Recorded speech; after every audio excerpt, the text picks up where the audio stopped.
Bonjour à tous, bienvenue sur 8 Mont Blanc. Ravi de vous retrouver pour ce nouveau JT. Nous sommes le mercredi 1er mars 2017. Voici votre actualité.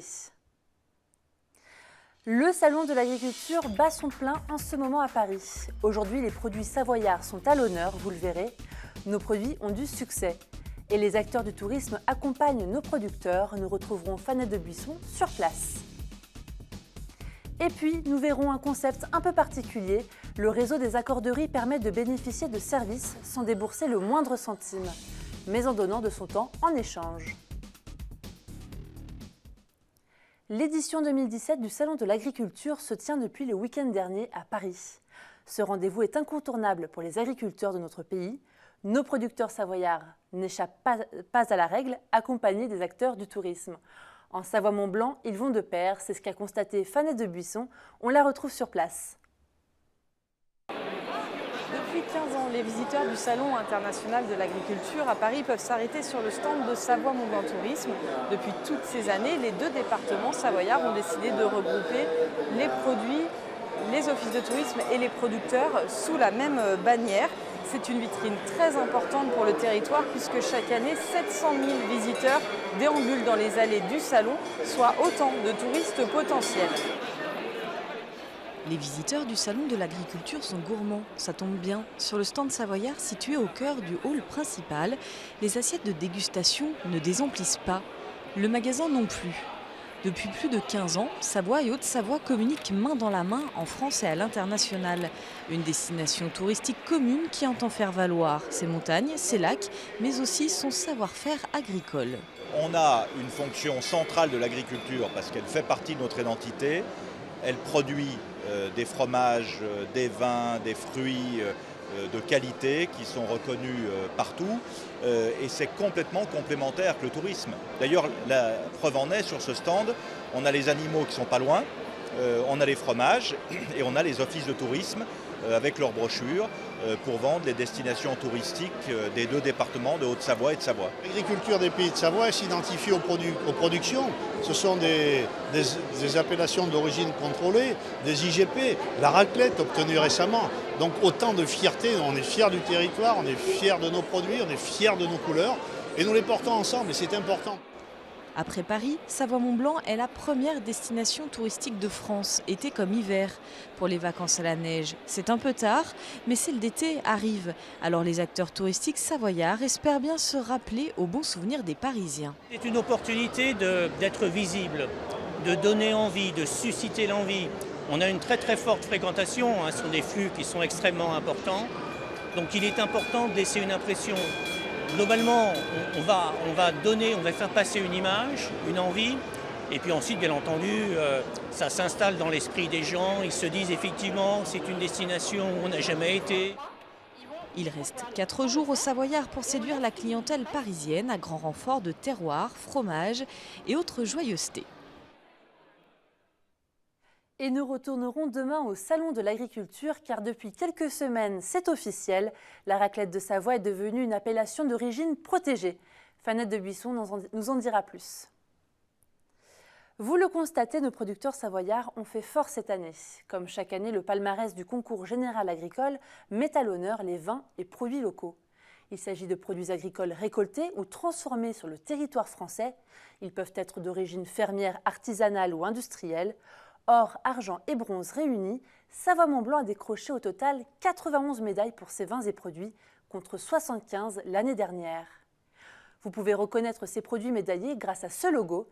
Il fait apparaître une feuille de chêne et la mention médaille d'or, d'argent ou de bronze.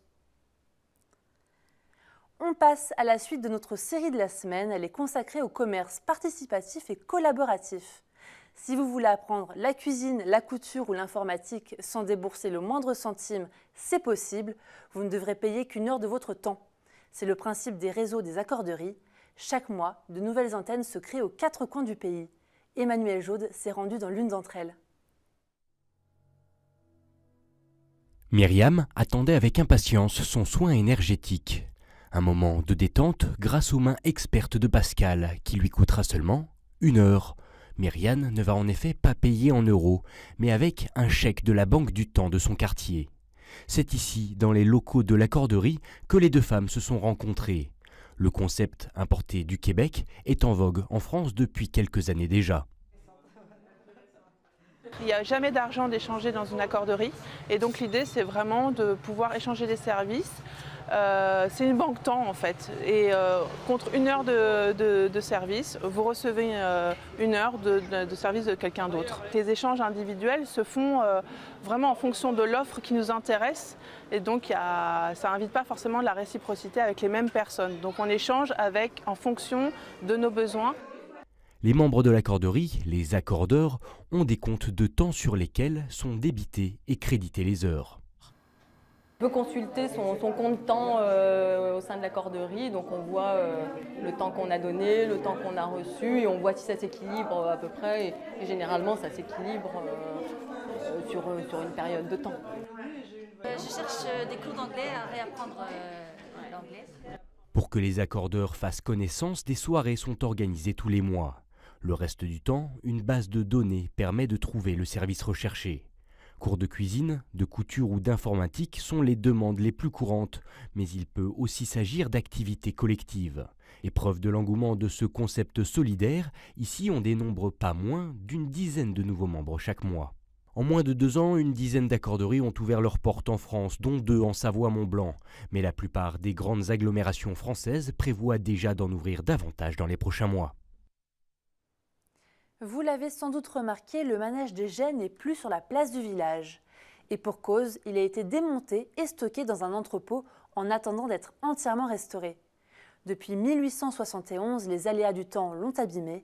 Il est donc temps pour lui de faire peau neuve avant de revenir enchanter les habitants des Jets et les touristes. Camille Rivolet. Premier tour sur la place du village, DG a créé l'événement et a fait l'unanimité. Ce cheval n'a pas l'habitude d'être seul. Depuis 1871, 16 autres chevaux, 4 cochons et un lion l'accompagnent dans le manège des Jets. Comme ses semblables, il attend son tour pour se faire restaurer. Restauration complète, puisqu'il y avait déjà eu quelques menus travaux, notamment sur les toiles, sur les animaux au niveau électricité. Mais là, toute la structure doit être revue puisqu'il est fixé sur un véritable char à foin auquel ils avaient rajouté des roues. Donc il y a toute une structure en bois. Certaines pièces sont à changer. Elles vont être changées à l'identique. C'est avec du chêne qui a déjà été retenu, qui a séché pendant 8 ans. La structure métallique, les pièces en bois, l'orgue limonaire et les peintures vont être dispatchées chez des artisans dans toute la Haute-Savoie pour être remis à neuf. Les devis sont aujourd'hui à 120 000 €. On a entrepris depuis le dernier festival, donc à mi-juillet, plusieurs opérations de mécénat participatif, avec notamment la plateforme d'Artagnan qui est spécialisée au niveau du patrimoine. On a atteint 105% de la somme, 21 115 €, auxquels s'ajoutent des fonds publics. Le département s'est engagé à près de 10 000 €, la commune DG également. En attendant de reprendre du service sur la place du village, une exposition sur le carrousel retrace toute sa vie au musée de la musique mécanique des Jets.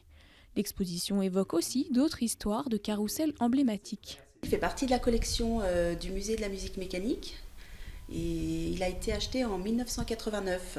Voilà, et on l'a installé donc sur la place du village tous les étés depuis 1989. Le financement participatif pour la rénovation de ce monument n'est pas encore terminé. Il est possible de faire des dons au musée directement ou à l'Office du tourisme des Jets. Pour aller jusqu'à la fin de ce journal, un dernier mot. Le maire d'une petite commune savoyarde nommée Les Molettes lance un cri du cœur. Le titre de sa pétition est simple « Je suis un élu honnête ». Jean-Claude Nicole veut faire passer un message clair, je cite « Il y a 700 000 élus en France, il n'y a pas 700 000 voyous et 700 000 pourris ». Cette pétition demande entre autres que les hommes politiques qui ont été condamnés ne puissent plus se représenter à des élections. Cela concerne entre autres les condamnations pour détournement de fonds publics. La pétition est en ligne sur le site mesopinions.com. C'est la fin de votre JT, merci à vous de l'avoir suivi. Tout de suite, retrouvez Destination Montagne présenté par Emmanuel Jaude. Au programme, un petit tour en ULM avec le vice-champion du monde de la discipline, Thomas Joron. Demain, vous serez en compagnie de Pauline Courceau pour le journal. Elle vous emmènera à Manigot dans les coulisses de la Ladies Night Tour. Retrouvez tous nos programmes sur 8 Mont Blanc et sur les réseaux sociaux. À très vite.